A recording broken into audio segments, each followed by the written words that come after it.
I definitely think this is worth it. It's very compact. The placement of the ports, the battery and SD card is very convenient. You can also choose background defocus, so that blurs your background. Its automatic focus works really well. Look at that. The battery life is more than an hour, which is definitely longer than their Sony ZV-E10. The lens is interchangeable, so if you want to dive in more into photography and videography in the future, you can definitely upgrade your lens and use different lenses.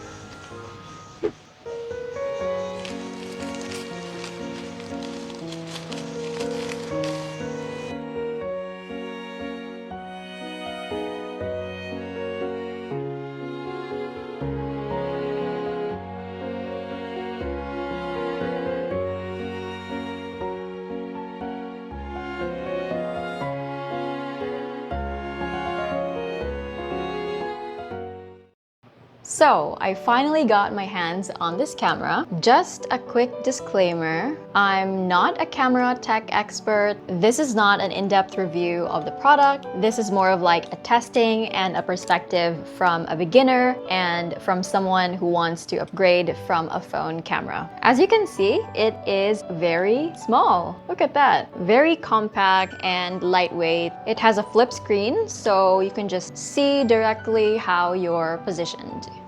I don't want to twist it like that though, because I don't know, it kind of feels a bit flimsy. On the side, 3.5mm audio jack for the external microphone and another audio jack for the headphone port, for the HDMI cable and for the charging port. If you want to buy extra batteries or if you want to replace the SD card, then you don't have to remove the camera from the tripod because it's just here. The body is mainly plastic, but it doesn't really look and feel cheap. The grips material, of course, is rubberized, so it doesn't easily slip from your hands. Personally, I don't think I would use this a lot handheld. I think I would primarily use this with a tripod. Okay, it's time to test the camera. And I will just be using the built-in microphone of this camera. I will also be testing everything in its automatic setting just for us to see how well it could perform and just for it to use its magic.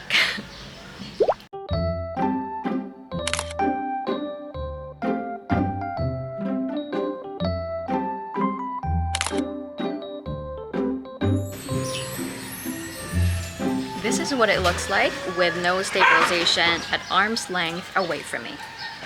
This is what it looks like with the standard stabilization turned on. And this is with the active stabilization turned on. So as you can see, it crops in a lot.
Now we're back in my workstation. I can't wait to explore more on how to use the manual mode and all of the other settings.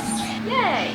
There were a few cons that I've observed. When I was trying to look at the LCD screen under daylight, I couldn't really see the output of the screen well because of how bright the environment is. I don't know what the workaround is with that, but please comment down below if you know what the solution is. The quality of the built-in mic was pretty good for me, and I'm also still using it now, but obviously the quality of the audio would be so much better if you're using a lavalier microphone or a shotgun microphone, especially when you're outside. Another thing is the lack of in-body image stabilization. Honestly, when I was reviewing the clips, it wasn't that bad when I mounted the camera on the tripod and when I walked slowly, but you can see more of the shakiness when it's handheld.